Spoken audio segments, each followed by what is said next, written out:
देश के करीब 23 लाख स्टूडेंट्स प्रोटेस्ट कर रहे हैं क्योंकि इंडिया के प्रीमियर मेडिकल एग्जामिनेशन नीट में इरेगुलरिटीज पाई गई हैं।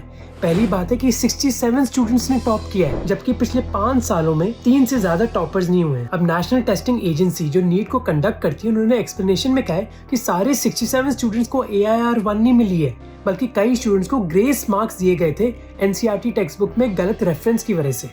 पर इसमें एक और प्रॉब्लम है, कई स्टूडेंट को 720 में से 718 और 719 मार्क्स मिल रहे हैं। ये टेक्निकली पॉसिबल ही नहीं है, क्योंकि इस एग्जाम में आपको +4 मिलते हैं एक सही आंसर के लिए और -1 एक गलत अटेम्प्टेड आंसर के लिए। तो अगर आपका बस एक क्वेश्चन गलत हुआ तो आपको 715 मिलेंगे, और अगर आपने बस एक क्वेश्चन स्किप किया और दूसरे सारे आंसर सही निकले तो आपको 716 मिलेंगे। 720 के बाद आपको 716 या फिर 715 ही मिल सकते हैं मार्क्स, बीच में कुछ ऑप्शन है ही नहीं। नेशनल टेस्टिंग एजेंसी ने इसके खिलाफ भी एक एक्सप्लेनेशन दी। उन्होंने कहा कि कई स्टूडेंट्स को ग्रेस मार्क्स दिए गए हैं क्योंकि उनके एग्जाम सेंटर में एक लॉस ऑफ टाइम की प्रॉब्लम आ गई थी। अपनी एक्सप्लेनेशन में उन्होंने कोर्ट की जजमेंट के बारे में भी बात करी, पर प्रॉब्लम यह है कि वो जजमेंट थी क्लैट के बारे में, जो एक लॉ एग्जाम होता है, वो भी ऑनलाइन सेटिंग में, जहाँ लॉग इन और लॉग आउट का टाइम क्लियरली मेंशन होता है। पर नीट कोई ऑनलाइन एग्जाम नहीं है, तो सेम फॉर्मूला आप एक ऑफलाइन एग्जाम में कैसे यूज कर सकते हो। 23 लाख स्टूडेंट्स ने एग्जाम दिया था और नेशनल टेस्टिंग एजेंसी ये ढंग से एग्जाम करवा भी नहीं पाई और स्टूडेंट्स के आंसर्स भी ढंग से नहीं दे रही। क्या दिखाता है हमारे देश के बारे में।